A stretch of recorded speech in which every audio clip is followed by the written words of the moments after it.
नाज़रीन, नवाबशाह में शहीद बेनज़ीर भुट्टो यूनिवर्सिटी में BBA ऐं BS प्रोग्राम्स में नए तालीमी सेशन लाइ एंट्री टेस्ट वरिती पई वञे। तफ़सील AK ॾाहिरी जी इन रिपोर्ट में।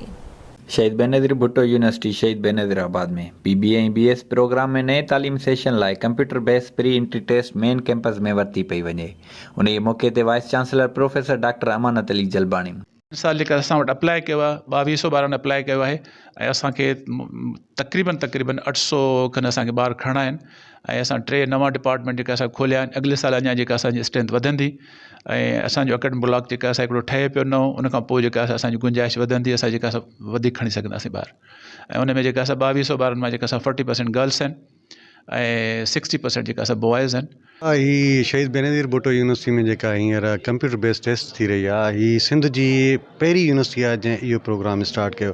हिन में इहो आहे ट्रांसपेरेंसी हिकिड़ी मतिलबु की थींदी, ॿार जेको मेरिट बेसिस ते ईंदो उहो जेको ख़ासि करे जेको बराड़ी जो ॿारु आहे सभ खां वधीक हुनखे फ़ाइदो आहे। प्री एंट्री टेस्ट जेका एनुअल एडमिशन हूंदी आहे उहा कंडक्ट कयूं पिया, जंहिंजी 10, 11 ऐं 12 ते हेल्ड कयूं पिया ऐं उन में उहा असां शिफ्टनि में जेका उहा रखी आहे ऐं हर ॾींहं ते असांजो जेके आहिनि 3 शिफ्टूं आहिनि, जंहिंमें असांजी हर शिफ्ट में 180 जेके आहिनि ॿार असांजा लैब्स में जेको कंप्यूटर बेस्ड जेका आहे उहा टेस्ट माना ॾियनि पिया।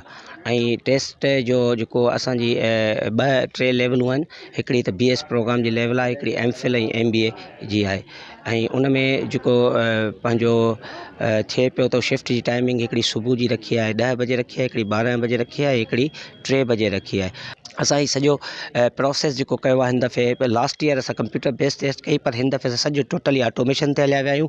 फॉर्म बि असां जेके फिज़िकली न वरिता आहिनि, सॼो जेको ऑनलाइन वर्चुअल फॉर्म वरिता आहिनि ऐं उन्हनि फॉर्म में ॿारनि खे जेको असां जेको एक्सेस ॾिनी आहे, तूं किथां बि वेही उहो फॉर्म पंहिंजो जेको आहे जमा करे सघनि पिया। शहीद बेनज़ीर भुट्टो यूनिवर्सिटी वाहिद पहिरीं यूनिवर्सिटी आहे जंहिं सभु यूनिवर्सिटियुनि खां पहिरीं ऑनलाइन एंट्री टेस्ट पिणु वरिती, जॾहिं त यूनिवर्सिटी पारां शागिर्दनि जे वालिदैन लाइ बहितरीनु इंतज़ाम कयल हुआ। कैमरामैन फरमान अल्लाह सां गॾु AK ॾाहिरी, आवाज़ TV न्यूज़, शहीद बेनज़ीराबाद।